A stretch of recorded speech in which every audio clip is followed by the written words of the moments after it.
Even all these women in the culture that are even putting this out there, they're not all real enemies.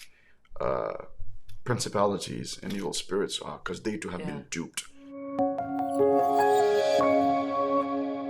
The culture sells such a false story. Yeah. That everything will be okay. Yeah. And you know what? The tragedy is this. Women know that that's not true. Not true. Yeah. But they've invested too much. Yeah.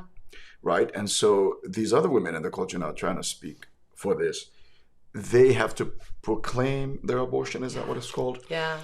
In order to try to convince themselves by trying to convince others that it's the best thing really, I did because I have my career. Right. It's the best thing.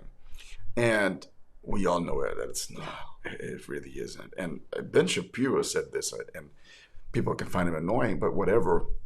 It's like, how can you really buy this lie from the culture that, you can give up the greatest gift and the greatest power that you have to make a new human being grow inside of you, the next generation. And somehow you want to give that up for the sake of being a clerk at somebody's law office or whatever other career, right? And somehow that is so much better than this. Why have we believed this lie? How have we drunk this Kool-Aid? We are sick. But you know what, though? Even all these women in the culture that are even putting this out there, they're not all real enemies. Principalities and evil spirits are, because they too have been duped. Yes. And they are sick, and they are in need of a doctor. Yes. And they are in need of the truth, and they are in need of knowing that even they too can get their sins forgiven. They're carrying that weight. They think the best way to carry it is by owning it in the sense of pretending. I'm not ashamed. Exactly. I'm proud. I'm proud of this thing. Yeah, but that's not gonna work for a long time. No. And so I'm happy for grace, for mercy, and what a gift the sacrament of confession is for us, for all of us, being broken. And we get to experience the mercy of God in a new way. And for any woman, perhaps who might be listening today, who've experienced that, an abortion or something else that they just find is horrible. Yeah. One of my favorite things as a priest is when somebody comes in and says, you know what? I've never been able to say this sin in confession in the past because I've been so ashamed. But today I want to say it. Oh my gosh.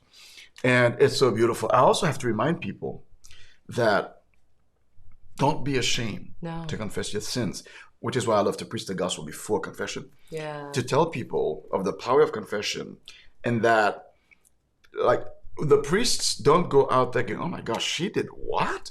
Or he did what? And I said, look, first of all, we've heard everything under the sun. Yep. Even as a young priest, when I was like 1 or 2 years into the priesthood, I've heard everything. Heard it all. Yeah. Everything. I was like, and so we are most familiar with human frailty. Yeah. You can't surprise us. You can't shock us. Right. And then people were like, oh, really? I was like, yeah.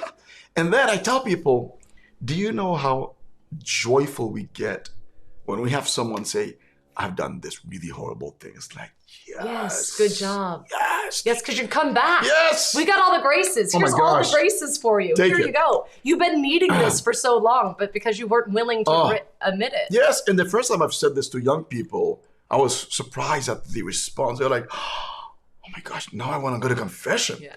And I tell them, we get excited. We don't get mad. We don't get disappointed. Yeah. No. Rejoice. We rejoice in your, please give us the worst things. Like, don't be so greedy and keep your sins to yourself. Would you please give them to us so that we can bring them to the Lord? And it's the same thing for any woman who's experienced this. It's not over. No. You can be fully restored. Yes. And the Lord is smiling at you.